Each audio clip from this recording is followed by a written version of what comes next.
நான் கேட்ட துவாவை கபூல் செய்யணும் அதுக்காக தொழுறோமா?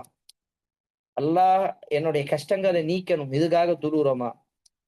அல்லாஹ் என்னுடைய துவாவை கபூல் செய்யணும், அல்லாஹ் எனக்கு பிரச்சனை தீர்த்து வைக்கணும், அல்லாஹ் எனக்கு நான் ஆசைப்படுறதெல்லாம் எனக்கு கொடுக்கணும், அல்லது கம்மி பட்சம் அல்லாஹ் எனக்கு எல்லாமே கொடுத்தானே இதுக்கு நன்றி செலுத்துவதற்கு அல்லாஹ் துதி செய்வதற்காக நாங்க தொழுகிறோமா? எனக்கும் உங்களுக்கும் இந்த தொழுகையுடைய நிலைப்பாடு எப்படி இருக்குது அப்படின்னு சொன்னா, ஏதோ ஒரு கடமை.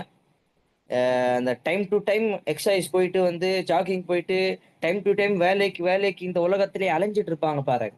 அதே மாதிரிதான் ஒரு பழக்கமாக்கிட்டும். டைம் டு டைம் போய் தொழுதுட்டு வந்துரணும். ஆனா எதுக்காக தொழுறோம்? எனக்கே தெரியல.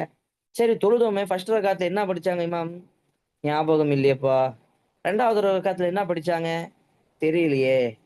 இமாம் ஏதாச்சும் தப்பு செஞ்சாங்களா? அதெல்லாம் யாருக்கு நெனப்போப்பா. அப்ப நமக்கு வந்து நம்ம என்ன சூறா படிச்சோம் தெரியல. நம்ம என்ன வசனம் படிச்சோம் தெரியல.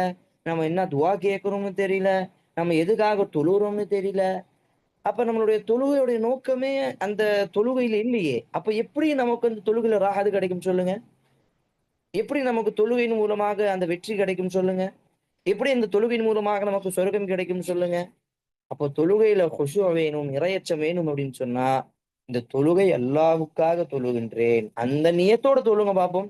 கண்டிப்பா அந்த ராஹத் கிடைக்கும். சஹாபாக்கள், தாபீன்கள்லாம் வரலாற்று வருது. சியரு அலாமின் நுபலா. இமாம் ஷம்சுத்தீன் ஸஹபி தன்னுடைய புத்தகம் சியரு அலாமின் நுபலா வரலாற்று புத்தகத்துல பல சஹாபாக்கள், பல தாபீன்களுடைய வரலாற்றை பதிவு செய்றாங்க. அதே மாரி ஹயாத் ரஃபத் பாஷா அப்படின்னு சொல்லி ஒரு மிகப்பெரிய ஒரு அரபி எழுத்தாளர். அவரு ஒரு புத்தகம் எழுதுறார்.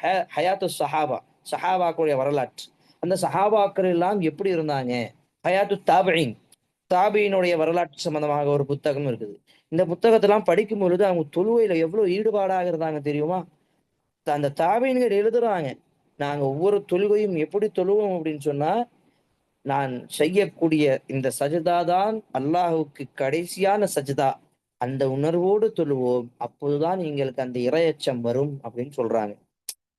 அல்லாஹ் அக்பர். எவ்வளவு பெரிய விஷயம் பாருங்க. இதெல்லாம் நமக்கு வருதா? அந்த அல்லாஹ்வுக்காக கடைசியான ஒரு சஜ்தா. இதுக்கப்புறம் நம்ம மௌத்தாயிடுவோம். அந்த எண்ணத்தோடு தொழுதா எவ்வளவு இரைச்சத்தோடு தொழுவோம். அல்லாஹ்வுக்கு எவ்வளவு நாங்க பிரார்த்தனை செய்வோம். அல்லாஹ்ட்ட எவ்வளவு நாங்க துஆ கேட்போம். ஆனா அந்த உணர்வு இல்லாம தான் அந்த உணர்வு இல்லாம போனதுனால தான் ஏதோ ஒரு சஜ்தா செஞ்சுட்டு வரோம். சஜ்தால எத்தன துஆ படிச்சோம், எத்தன தடவ படிச்சோம் நமக்கே தெரியாது. அப்ப இந்த மாரி நெறைய விஷயங்கள் தொழுகை சம்பந்தமாக நம்ம கவனத்திலே வச்சுக்கிறது இல்ல. இது ஒரு பெரிய பொருட்டாவே நாங்க மதிக்கிறது